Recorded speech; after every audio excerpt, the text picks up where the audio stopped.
Can humanity keep powerful technologies under meaningful control when artificial intelligence and synthetic biology are becoming cheaper, faster, more capable, and easier to spread? I mean, that is the question, right? It's the whole thing. Yeah. Think about it like this. You log onto a server and download the exact biochemical blueprint for a customized cure to a rare genetic disease. Which is amazing. Right, a total miracle. But on that exact same server, using the exact same software, someone else is downloading the genetic sequence to engineer a highly contagious synthetic pathogen. Yeah, that's the reality we're in right now. It is. We're looking at this moment where these technologies promise just massive, incredible improvements in science, health, education, productivity, basic human prosperity. Absolutely. But the very same capabilities can amplify accidents, misuse, inequality, surveillance, cyber threats, biological risks, and just massive concentrations of power. The line between utopia and catastrophe is, well, it's often the exact same line of code. Exactly. So here's our roadmap for this deep dive. Over the next hour or so, we're going to cover technological waves and rapid diffusion. Right. We'll get into AI capabilities, synthetic biology, and what happens when they converge. The big convergence, yeah. Yeah. We're also going to tackle the containment problem, economic and political disruption, cybersecurity, democratic trust, catastrophic and systemic risks, and finally, practical layers of governance up to where we are in 2026. That's a lot of ground. It is. But I want to define containment right up front, because containment does not mean perfect control. No, not at all. Right? Or like a blanket prohibition on innovation. Right. Containment is the adaptive reduction of risk. It means active monitoring, real accountability, redirection, and having the absolute ability to stop dangerous uses while keeping the public benefit. Yeah, you aren't trying to pretend the technology doesn't exist. You're trying to build a safe, a resilient container for it. Right. I think of it like a ship's watertight compartments. Oh, that's a good way to look at it. Yeah, like containment isn't about preventing the ship from ever touching water. Yeah. It's about making sure that if you get a leak in one specific area, it doesn't sink the whole vessel. Right, localized safety. Exactly, localized adaptive safety. But I'll be honest, even with that analogy, water still gets in. It does. And if the water is a self-replicating synthetic virus, a localized leak is still pretty terrifying. And that's exactly why, for my part today, I really want to constantly separate the technical capabilities of a system from the messy, real-world human social systems they operate in. Because it's never just the tech. Right. A piece of software might operate perfectly in a vacuum, but technology never lives in a vacuum. It lives inside cutthroat markets, slow bureaucracies, geopolitical rivalries. So throughout this conversation, I want us to constantly test those assumptions. Yeah, absolutely. We have to ruthlessly separate what a model can actually do in a lab from how humans will inevitably misuse it out in the world. Okay, so let's start with this concept of the wave. Because the sources argue that AI and synthetic biology are general-purpose platform technologies. Like steam or electricity. Right, exactly. You invent electricity, and you don't just get a light bulb. You get radio, computers, the internet, just endless secondary inventions. Yeah, they spawn entirely new eras. But let me push back on that historical comparison for a second. When we built the electrical grid, it took decades to lay copper wire. You had to dig up the streets. Exactly, physical labor. So why is this current wave diffusing so much faster? Because you've stripped away the physical friction. With steam or electricity, you are bound by geography and physical infrastructure. Right. Today, we are dealing fundamentally with digital code and scientific knowledge. It's all information. Exactly. Once an AI model is trained or a genetic sequence is mapped, the diffusion is practically instantaneous. You don't have to build a new factory to ship software to 1 million users. No, you just need an internet connection. The cost of reproducing that knowledge is near zero, and competitors can just copy successful methods almost immediately. And when that zero-cost knowledge hitting other scientific fields, the convergence is just wild. Let's talk about AlphaFold. Oh, that's the perfect example. Right. So for anyone who isn't a biochemist, the way a protein folds determines basically everything it does. How diseases spread, how drugs bind to cells. It's the key to biology. Yeah. And for decades, figuring out the 3D shape of just one single protein took months or years of physical lab work. Painstaking work. Totally. Then AlphaFold comes along. It uses AI to search through this unbelievably vast design space. Like a billion-piece 3D jigsaw puzzle. Exactly. And it just brute forces the structure of practically every protein known to science. It is observed high-value breakthrough. It is. But when you combine that computational power with synthetic biology, where we now have genetic synthesizers that basically act like 3D printers for DNA, you aren't just reading biology anymore, you're writing it. You are. But, okay, I want to step in here and correct a huge misconception. Okay, lay it on me. There's this trap people fall into where they see an AI do something incredible on a screen and they assume the real-world problem is completely solved. Right. We have to separate observed developments from speculation. AlphaFold's predictions are observed and they are incredible. However, clinical use is a totally different ballgame. Because of the real world. Yes. Actually, synthesizing a new drug, testing it for toxicity, putting it into a human body, that still strictly requires physical laboratory validation. So the AI proposes the design, but physical reality decides if it actually works. Precisely. And this ties into a broader myth we have to dispel right now. Impressive AI output does not equal consciousness. Right. And it certainly does not equal general reliability. A generative model might write a beautifully structured, highly persuasive research paper that sounds amazing. Right. It sounds like a genius wrote it. But it might completely hallucinate its sources, invent non-existent studies, or just fail basic logic. It's learning the statistical structure of language. It doesn't actually understand the physical world. Which brings us to a scenario from the sources that genuinely terrifies me, which is automated research loops. Oh, yeah. We are already seeing systems where software designs a chemical or biological experiment, sends that design to automated robotic lab instruments. Right. They run the physical test and then feed the data back to the AI. All without human intervention. Exactly. Yeah. So if the AI lacks general reliability, but it's operating at digital speed, okay, let's unpack this. If an automated loop is accelerating both discovery and error at the exact same time, aren't we just building a faster car without upgrading the brakes? That is exactly the risk. Speed without friction is incredibly dangerous when the stakes are biological. Right. It raises a fundamental governance question. When the loop is closed, when automated research loops feed software designs into automated instruments and back into models, who actually holds the authority to hit the brakes? Right, who can stop it? Because right now, the market incentives are entirely geared toward removing the human from the loop to increase speed and efficiency. And that leads perfectly into the proliferation challenge. Because if you have a closed-loop system discovering new things, that knowledge is basically just data. It's copyable knowledge. Right. Unlike nuclear weapons, that's the analogy everyone uses. But to build a nuke, you need uranium, you need massive centrifuge facilities, billions of dollars. It's highly detectable physical infrastructure. Exactly. But with this new wave, a breakthrough in synthetic biology is just a string of code. I can put it on a thumb drive. I can email it to 1 million people in 5 seconds. Because code doesn't abide by physical scarcity. But, and this is important, there are still physical choke points that exist right now. Like the compute providers. Exactly. You can't just train a frontier AI model on your laptop. You need tens of thousands of highly specialized chips. The GPUs. Right, and they cost billions of dollars. You need cloud service infrastructure, vast energy grids to run specialized labs. Those physical choke points are where governance actually has leverage today. But the cost of that compute keeps falling, right? It does, which is why that leverage won't last forever. And that shrinking timeline is what makes the open versus closed debate so intense right now. It's vicious. Yeah, you have the open source advocates who say, look, open publication improves scrutiny, it educates people, and it democratizes power so big tech doesn't own everything. Right. But then the restricted access camp says, if you open source a model that can design a biological weapon, you're handing state-level destructive power to anyone with Wi-Fi. It's a polarizing debate because both sides are relying on flawed assumptions. I really want to correct this misconception right now. Go for it. People assume that open access is automatically safe because they think transparency fixes everything. Right, the whole many eyes on the code thing. Exactly. But open sourcing a highly capable AI absolutely lowers the barrier to entry for malicious misuse. Yeah. But the counter-argument that closed, restricted access is automatically safe is equally flawed. Because it concentrates the power? Yes. Closed systems concentrate unimaginable authority in the hands of a few tech executives. It attempts to delay misuse, but it also prevents independent researchers from auditing the models for hidden failures. Neither extreme is universally correct. So either way, we're looking at a massive power asymmetry.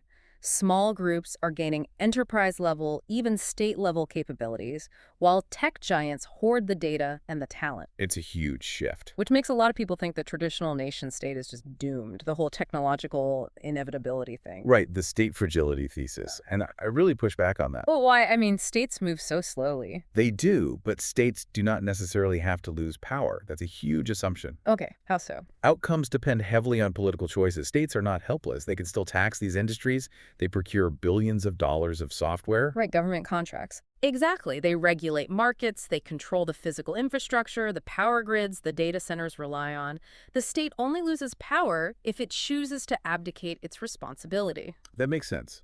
Okay, I want to bring this down from the geopolitical clouds.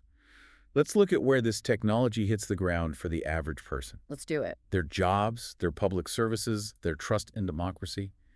The potential for AI to drive productivity is massive. We're talking about automating research, administration, customer service. It's a huge economic disruption. But every time we have a tech leap, people panic about jobs, and eventually it works out. Why should we believe this time is different? Well, first, we need to classify these extreme job displacement claims as model-dependent projections. Meaning what exactly? Meaning they are highly speculative and depend on the assumptions built into economic models. Historically, tasks change long before entire occupations vanish. Right, so AI takes over parts of your job, not the whole thing. Exactly. But I want to correct another massive misconception here. The idea that aggregate productivity growth guarantees a fair distribution of wealth. The rising tide lifts all boats argument. Exactly, and it is a myth. The real impact depends entirely on worker voice, taxation, and competition policy. We have to ask who actually receives these gains and who bears the adjustment costs. Right. If a company gets 40% more efficient, do the workers get shorter hours, or do the executives just get bigger bonuses while laying people off? Exactly. And without structural support, the default is wealth concentration. And it's not just economic anxiety, it's epistemic security. Yes, our trust in reality. We have generative systems creating tailored text, image, audio, video. Synthetic media is everywhere. The risks to political legitimacy and democratic trust are terrifying. They are, but we need to be precise about why. The harm does not just come from the fact that the content is synthetic. Wait, really? Really, the harm depends on distribution, intent, and audience vulnerability. Okay, explain that. A deepfake of a politician is only dangerous if a social media algorithm artificially amplifies it to millions of polarized voters who want to believe it. Ah, so the distribution network is the real weapon. Exactly. And relying solely on technical detection, like hoping one AI can perfectly spot another AI's deepfake, won't save our epistemic security. Because the fakes keep getting better. Right. We need trusted institutions, media literacy, and authenticated provenance to verify real information. But the irony is, while we can't trust what we see online, we are simultaneously letting AI run high-stakes public services. This is a huge concern. We're seeing AI handle health triage in hospitals. Yes. We see it used in welfare algorithms, predictive policing, credit scores. And this is where we must contrast technical capability with real-world reliability. Yeah. An AI might look incredibly capable in a controlled tick demo, but if it hallucinates in a live welfare decision, the consequences are devastating. And it's not a glitch, it's a ruined life. Exactly. There must be identifiable human responsibility and due process. Here's where it gets really interesting to me. If a model makes a mistake in an educational tutor app, a kid learns the wrong math formula for a day. Annoying, but fixable. Right. But if it makes a mistake in a welfare algorithm, a family starves. Shouldn't we treat AI deployment the way we treat aviation safety, rather than social media algorithms? Oh, I think that aviation analogy is spot on. Yeah. Absolutely. Aviation is built on a non-negotiable culture of safety. Mandatory incident reporting. Zero tolerance for unmanaged systemic risk. Unlike social media's move fast and break things. Exactly. You cannot move fast and break things when the thing you're breaking is the social safety net or critical infrastructure. Which leads right into cybersecurity. Because the stakes for our infrastructure are so high, AI is this weird double-edged sword here. It really is. It helps cyber defenders monitor networks incredibly fast. But integrating AI into critical systems massively expands the attack surface. It introduces completely new dependencies, data poisoning risks, and automation failure modes. So how do we defend that? By enforcing what we call secure by design. What does that mean in practice? It means making security a life cycle requirement. threat modeling, and safe defaults from day one. We have to shift the burden of security away from the end user and onto the producer of the technology. So the tech companies have to bake it in, not just tell us to use stronger passwords. Exactly. But securing these models is tricky because of something the sources call jagged capabilities. Oh, I wanted to ask about this. It's so strange. It is. You have an AI that can pass the bar exam in the 90th percentile, but then it fails basic arithmetic that a third grader could do. That's jagged capability in a nutshell. The frontier of AI performance isn't a smooth curve, it's erratic. Right. And because it's erratic, the absence of observed harm in a lab is not proof of safety in the field. A model might pass 99 safety prompts and completely fail on the 100th because of a tiny phrasing shift. Which makes measuring catastrophic or systemic risk feel impossible. It's difficult, which is why we must clearly segregate speculative scenarios from present-day harms. Okay, break that down. Speculative scenarios are things like exact timelines for transformative AI, or irreversible loss of control to an autonomous system, or massive biological misuse. The sci-fi movie stuff, basically. Right, but they are serious risks. They are just highly uncertain right now. We have to separate those from near-term observed harms happening today, like algorithmic bias or privacy loss. But people act like we have to choose which one to care about. And that is a false binary. We must fight present harms and prepare for future risks simultaneously. Right. And there's another misconception we need to kill right here. The idea that regulation always requires banning innovation. Oh, the tech sector loves to claim that. They do. Mhm. But smart regulation shapes the path of innovation. It doesn't extinguish it. Setting safety standards for cars didn't kill the auto industry. It made cars safe enough for mass adoption. That makes total sense. Mhm. So having mapped all this out, the risks, the weird, jagged intelligence, we arrive at the practical solution. The layers of containment. Yes. How we actually execute this through overlapping layers of governance, integrating the latest 2026 reality. This is the most crucial part. So let's outline the layers. It starts with technical foundations, right? Right. Secure design, strict access controls. Right, the engineering side. Then you have institutional capacity. This means mandatory third-party audits, real whistleblower protections, legal liability. The corporate and legal side. And finally, social resilience, public education, democratic oversight, labor transition programs. And this leads to another major misconception. People look for a silver bullet. Right. But I cannot stress this enough. One single benchmark, one technical filter, one law, or one company policy cannot provide complete containment. It has to be everything at once. Yes. Containment must be a continuous, adaptive ecosystem. Right. As an analyst, my job is testing these safeguards. Assisting how? I look at whether these proposed safeguards actually change real-world incentives and failure pathways, or are they just ethics washing? Yeah, like putting out a nice PR statement while still racing to launch an unsafe product. Exactly. So let's look at the established governance practices as of August 2026. Let's do it. We have the NIST risk management frameworks in the U.S., which emphasize continuous life cycle management. Just a checklist. Right. And in Europe, we have the EU AI Act, which uses a very practical risk-based tier system. Oh, the tiers. So if it's a spam filter, low risk, low regulation. Exactly. But if it's medical diagnostics or critical infrastructure, it faces stringent requirements for data quality and human oversight. Got it. We also have updated OECD and UNESCO principles and, crucially, specific WHO guidance on multimodal models in healthcare. Okay, so that sounds like great progress, but let me challenge this. Go ahead. I'm looking at the 2026 Stanford AI Index report, which the sources cite. It confirms that capability gains are still accelerating. The tech is getting better, faster. True. But it also says the frontier models remain persistently jagged and unreliable. And the 2026 International AI Safety Report highlights growing concern and scientific uncertainty without forcing a single regulatory approach. Yes, that is the current reality. So what does this all mean for a listener right now?